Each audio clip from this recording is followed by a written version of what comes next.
Hello friends, Rubicon states में आपका स्वागत है। इस वीडियो में हम बात करेंगे कैलॉग्स के बारे में, जैसे कि हिस्ट्री ऑफ कैलॉग्स, कैलॉग्स कैसे इंडिया में आया, उसकी क्या मार्केटिंग स्ट्रेटेजी रही जिसके कारण उसके प्रोडक्ट फेल हुए और इंडियन मार्केट को कैप्चर नहीं कर पाया। फिर उसने उसकी ब्रांड स्ट्रेटेजी को बदल के उसकी प्रोडक्ट को री इंट्रोड्यूस किया और उससे उसको सफलता मिली। और आज की डेट में उसका करंट मार्केट शेयर और वैल्यूएशन क्या है वो हम आगे देखेंगे। तो चलिए दोस्तों, शुरू करते हैं आज की case study on Kellogg's.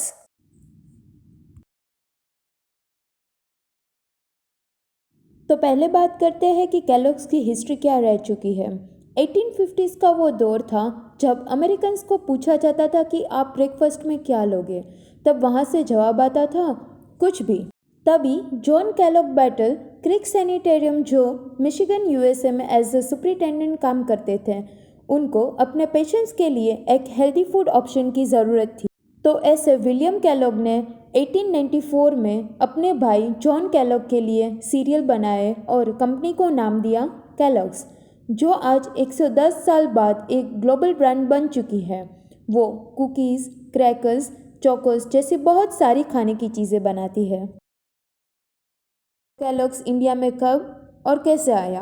1990s में इंडियन इकोनॉमी को दूसरे डेवलप्ड कंट्रीज़ के साथ मैच करने के लिए इकोनॉमिक रिफॉर्म लाया गया, जो लिबरलाइजेशन, प्राइवेटाइजेशन और ग्लोबलाइजेशन को सपोर्ट करता था, और इसको नाम दिया गया एलपीजी मॉडल। इस तरह बहुत सारी इंटरनेशनल ब्रांड के लिए इंडिया के दरवाजे खुल गए और इंडियन मार्केट इतना बड़ा और प्रॉफिटेबल था कि इंटरनेशनल ब्रांड्स को लगा कि हम यहाँ अपना ऑपरेशन सेटअप कर सकते हैं। कैलॉग्स, जो यूएस और यूरोपियन मार्केट में अपना बिजनेस कुछ 100 सालों से चलाता आ रहा था, उसको भी अपना बिजनेस डेवलपिंग कंट्री में एक्सपांड करना था। और इंडियन इकोनॉमी के ये एक रिफॉर्म के कारण सोने की चिड़िया कहे जाने वाले ये देश में एंटर कर सकता था। इस तरह कैलॉग्स ने 1994 में इंडिया में प्रवेश किया। कैलॉग्स इस सोच से इंडियन मार्केट में आया था कि 90 करोड़ के इस देश में अगर सिर्फ 2% लोग भी हमारे सीरियल्स खरीदेंगे तो प्रॉफिट पूरे यूएस मार्केट से भी ज़्यादा होगा। और इसी सोच के साथ कैलॉग्स ने cornflakes, wheat flakes, basmati rice flakes जैसी प्रोडक्ट्स इंडियन मार्केट में इंट्रोड्यूस की, जो यूएस और यूरोपियन मार्केट में बेस्ट सेलर रह चुकी थी। पर जो कैलॉग्स का मानना था वो इंडियन मार्केट में चला नहीं। क्यों? क्योंकि उसके पीछे बहुत सारे रीजंस थे। जैसे कि पहला रीज़न था इंडियंस का कल्चर और खाने की आदतें यूएस और यूरोपियन कंट्रीज से काफ़ी अलग था।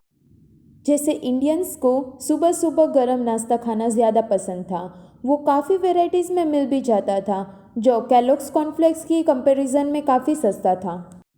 कैलॉग्स, जिसने सोचा था कि हम 90 करोड़ के देश में अपनी प्रोडक्ट सेल करेंगे, वो काफ़ी शहरों में अपनी प्रोडक्ट पहुंचा ही नहीं पा रहा था। ऐसे बहुत सारे रीज़न के चलते 1995 के अंत तक कैलॉग्स का इंडियन मार्केट में टिक पाना मुश्किल हो गया। यहाँ से कैलॉग्स के पास दो रास्ते बचे थे, या तो वाइंड अप करके इंडियन मार्केट से निकल जाए या फिर अपने प्रोडक्ट्स को नई और मोर इफ़िशिएंट मार्केटिंग स्ट्रेटेजी के साथ अपनी प्रोडक्ट्स को री इंट्रोड्यूस करे। और कैलॉग्स ने दूसरा रास्ता चुना, ब्रांड रिपोजिशनिंग। तो आइए पहले जानते हैं ब्रांड रिपोजिशनिंग क्या होता है। ब्रांड रिपोजिशनिंग का मतलब कंपनी का नाम, लोगो या डिज़ाइन चेंज करना नहीं होता। उसका मतलब होता है कस्टमर की ज़रूरतों के हिसाब से प्रोडक्ट्स को चेंज करना। जैसे आपने पहले इस वीडियो में देखा कि इंडियंस का कल्चर और खाने की आदतें यूएस और यूरोपियन से काफ़ी अलग है, इसी तरह इंडियंस की ज़रूरतें भी अलग हैं। और इन्हीं ज़रूरतों को ध्यान में रखते हुए कैलॉग्स ने अपने प्रोडक्ट्स में चेंजेस लाए, जैसे कि 1996 में चोकोस लॉन्च किए और 1997 में फ्रोस्टीज लॉन्च किया। तो चलिए दोस्तों, देखते हैं कि कैलॉग्स ने अपने मार्केटिंग स्ट्रेटेजी में क्या क्या चेंजेस लाए। तो यहाँ हम बात करेंगे कैलॉग्स के 4 पीस ऑफ मार्केटिंग के बारे में, जैसे कि प्रोडक्ट, प्राइस, प्लेस और प्रमोशन। तो पहले फेज़ 1 में उसने क्या किया था और फेज़ 2 में उसने क्या किया। तो पहले बात करते हैं प्रोडक्ट के बारे में। जैसे कि इंडिया एक डाइवर्सिफाइड कंट्री है, जहाँ हर 100 किलोमीटर पे खाने की चीज़ें और आदतें बदलती है।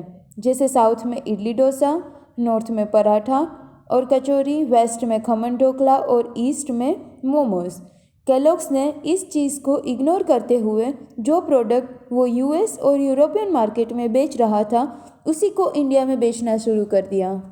और बाहर के देशों में लोग दूध को हल्का गर्म करके पीते हैं, जबकि इंडियंस उबाल के शक्कर के साथ पीना पसंद करते हैं और फ्लेक्स इसी उबलते दूध में सोगी हो जाता था और ठंडे दूध में शक्कर ही नहीं मिल पाती थी।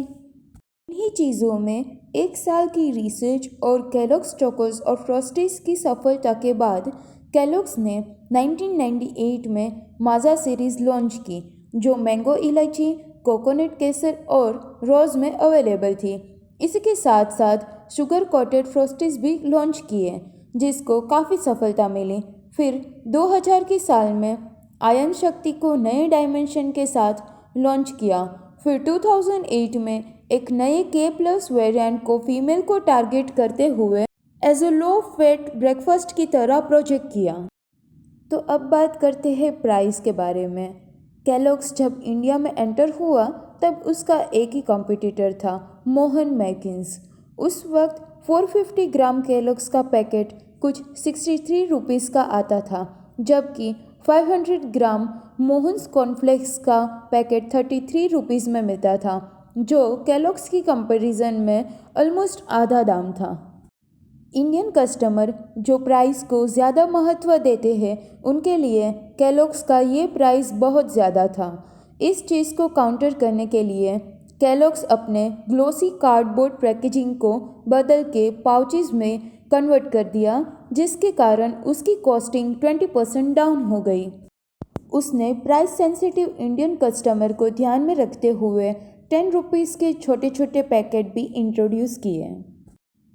अभी हम बात करेंगे थर्ड P या प्लेस के बारे में, यानी जहाँ से प्रोडक्ट बेचा जाता है, जिसको पॉइंट ऑफ सेल भी कहा जाता है। 1994 में केलॉग्स का फेल होने का यह रीज़न भी था कि वो सारी प्लेस पे अवेलेबल नहीं था।